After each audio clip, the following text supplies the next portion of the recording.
आज जो कहानी मैं आप लोगों को बताने जा रही हूँ, मेरे और मेरे जेठ जी के संबंध के बारे में है। इसकी शुरुआत कब और कैसे हुई वह सब मैं इस कहानी में बताऊंगी। मैं 32 साल की विवाहित महिला हूँ और मैं दिल्ली में अपने पति राकेश के साथ रहती हूँ। मेरे पति रेलवे में गुड्स गार्ड की नौकरी करते हैं और हम दोनों की लव मैरिज हुई है। राकेश और मैं कॉलेज के दिनों से ही एक दूसरे से बहुत प्यार करते थे और शादी करना चाहते थे, लेकिन राकेश के पास कोई नौकरी नहीं थी। एक दिन बुरी खबर के साथ अच्छी खबर भी आई। असल में बुरी खबर यह थी कि राकेश के पिता गुजर गए थे, जो कि रेलवे में नौकरी करते थे, और उनके गुजरने के बाद वो नौकरी राकेश को मिली क्योंकि उनके बड़े भाई ज्यादा पढ़े लिखे नहीं थे।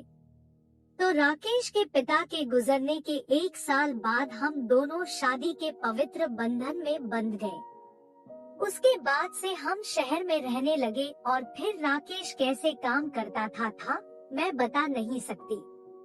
दिन हो या फिर रात, राकेश हर वक्त मूड में रहता था, और एक बार राकेश मूड में आ जाता था तो मुझे भी मूड में आने में देर नहीं लगती थी।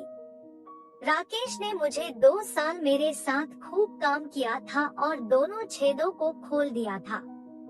मेरी फिगर की साइज शादी से पहले जैसे थी उससे कहीं ज्यादा उभर गई थी और साथ ही मेरी प्यास भी बढ़ गई थी।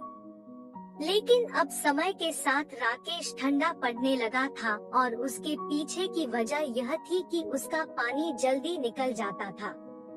अपनी अधूरी प्यास को फिर मैं कभी बैंगन, कभी ककड़ी, कभी खीरा, ऐसी चीजों से काम चला रही थी। कुछ महीनों तक मैं खुद ही अपना मन बहलाती रही और वीडियो देखकर अपने आप को संतुष्ट करती रही।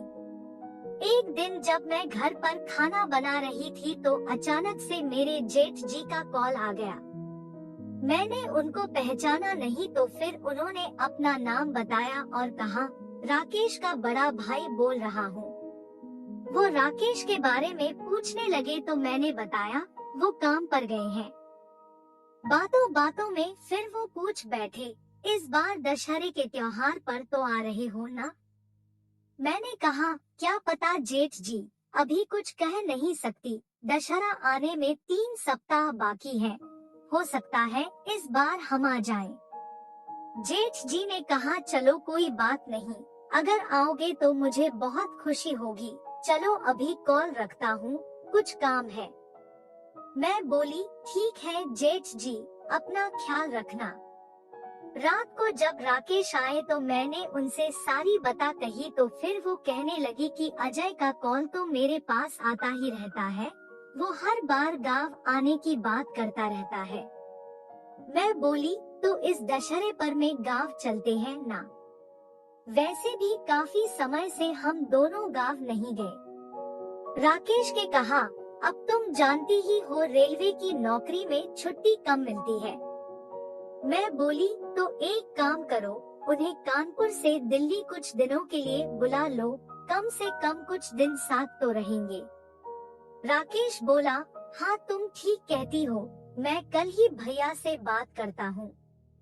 राकेश ने अगले दिन जेठ जी से बात करने के बाद मुझे कॉल करके बताया कि जेठ जी 3 दिन बाद हमारे घर आ रहे हैं और मुझे उनके लिए एक बंद पड़े कमरे को साफ करने के लिए कह दिया।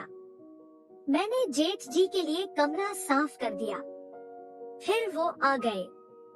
मैंने पैर छूकर उनका आशीर्वाद लिया, फिर उनसे चाय पानी का पूछा। दोस्तों, मैं आपको बता दूं कि मेरे जेठ जी की शादी हो चुकी थी, लेकिन बहुत पहले उनकी बीवी किसी और के साथ भाग गई थी। उसके बाद उन्होंने दूसरी शादी नहीं की। फिर मैंने जेठ जी को उनका कमरा दिखा दिया। मैंने राकेश को उनके आने की खबर दी और फिर खाना बनाने लगी। इतने में वो नहाने के लिए चले गए। उस समय शाम के करीब 4 बज रहे थे और मैं खाने की टेबल पर उनके लिए खाना लगा रही थी। वो नहाकर आ गए और मैं खाना परोसने लगी। वो बोले, तुम नहीं खाओगी, सिर्फ मेरे लिए क्यों परोस रही हो? मैं बोली, मैं नहाने के बाद खाऊंगी। आप खा लो, जो और कुछ चाहिए तो बोल दीजिएगा। वो बोले, नहीं, तुम नहा लो, मैं खुद से ले लूंगा। फिर मैं नहाने के लिए चली गई। वापस आई तो देखा कि वो खाना खा चुके थे और बर्तन धो रहे थे। मैं जल्दी से उनके पास गई और उनको बर्तन धोने से रोका और कहा, मैं धो लूंगी, आप रहने दो।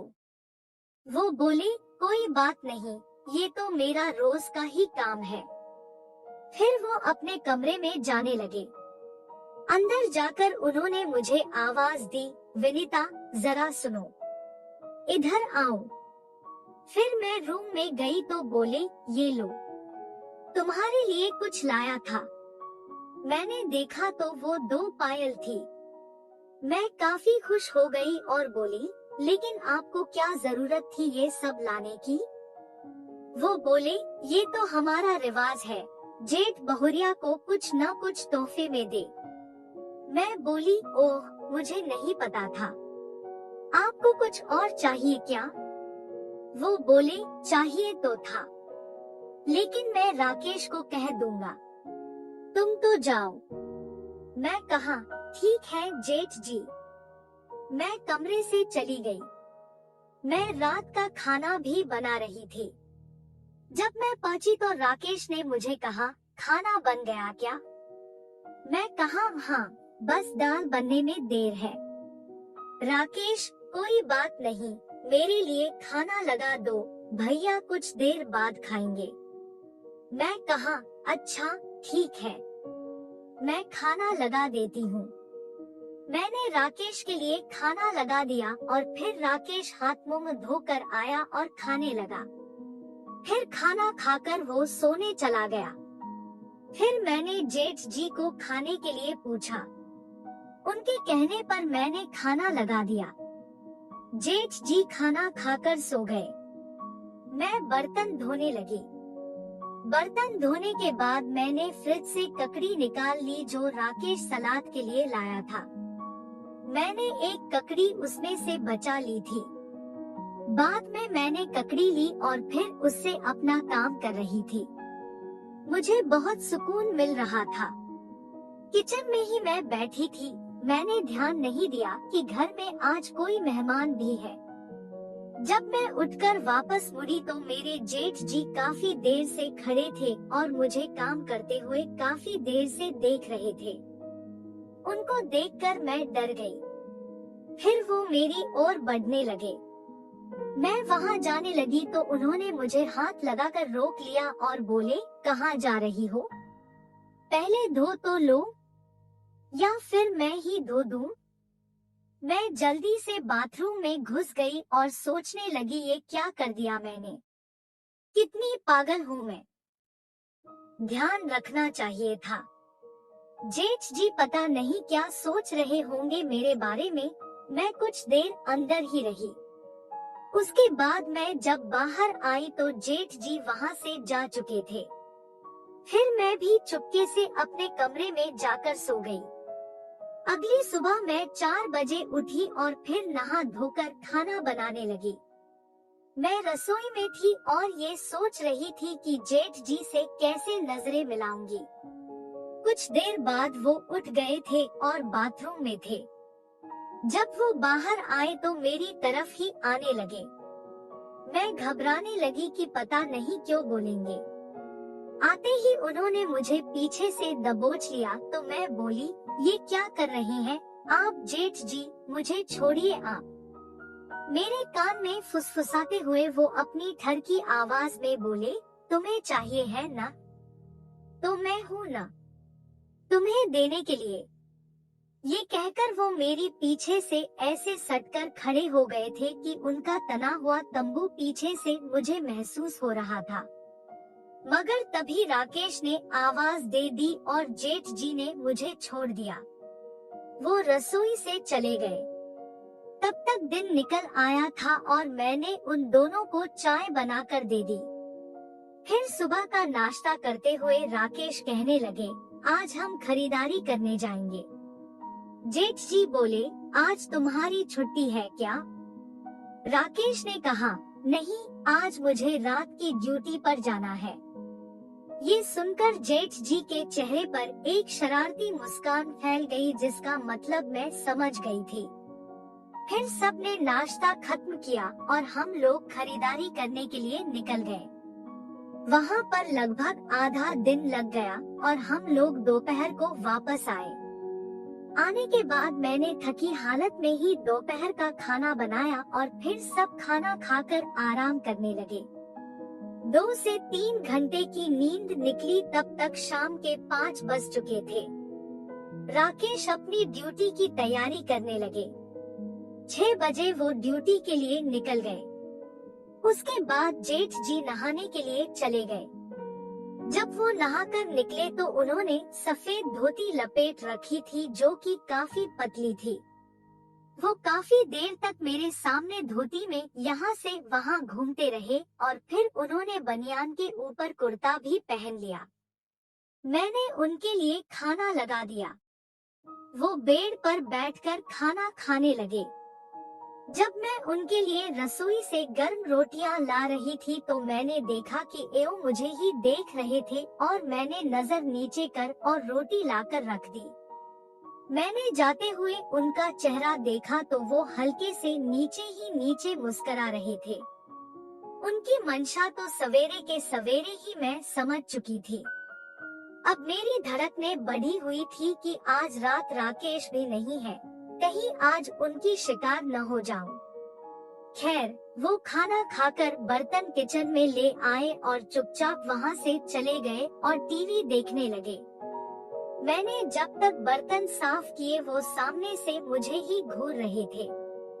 बर्तन धोकर मैंने बाकी का काम भी निपटा लिया और फिर उनको पूछा कि किसी चीज की जरूरत तो नहीं। उन्होंने मना कर दिया और मैं फिर नहाने की तैयारी करने लगी। मैं बाथरूम में गई और कुंडी लगाकर नहाने लगी। इतने में ही फोन की घंटी की आवाज मुझे सुनाई दी। फोन जेठ जी का था और उन्होंने ही उठाया। फिर कुछ पल बाद ही वो बाथरूम का दरवाजा खटखटाते हुए बोले, बहुरिया, राकेश का फोन है, तुमसे बतियाना चाहता है। मैं बोली, जेठ जी, मैं नहा रही हूँ, थोड़ी देर में आती हूँ। वो बोले, वो थोड़ा जल्दी में है, कह रहा है कि अभी बात कराइए।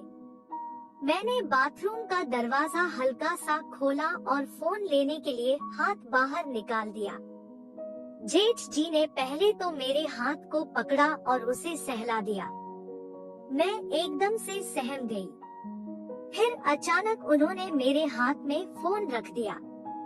मैंने राकेश से बात की तो पता चला कि वो मेरी तबीयत के बारे में पूछ रहे थे। तो मैंने कहा कि मैं तो ठीक हूँ।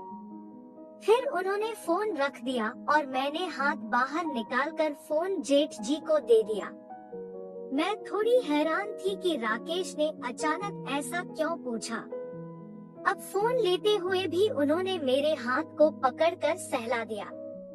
मेरे मन में अब दुविधा सी होने लगी। अब मुझे बेचैनी सी हो रही थी। फिर ये सब सोचना छोड़कर मैं बाथरूम के दरवाजे की कुंडी लगाने लगी, लेकिन अब दरवाजा कुंडी पर सटने से पहले ही अटक जा रहा था। मैंने काफी कोशिश की लेकिन फिर हाकर ऐसे ही नहाने लगी। दरवाजा चौखट में ही फंसा हुआ था और मैंने सोचा कि 5 मिनट की ही तो बात है। तभी एकदम से बाथरूम का दरवाजा धक्के के साथ खुल गया। फिर पीछे मुड़कर देखा तो जेठ जी अंदर घुस आए थे। उन्होंने दरवाजा ढालकर चौखट से सटा दिया और मुझे पीछे से आकर दबोच लिया। घबराते हुए मैं बोली, ये आपने क्या किया? ये गलत कर रहे हैं आप जेठ जी। मैं आपकी बहुरिया हूँ।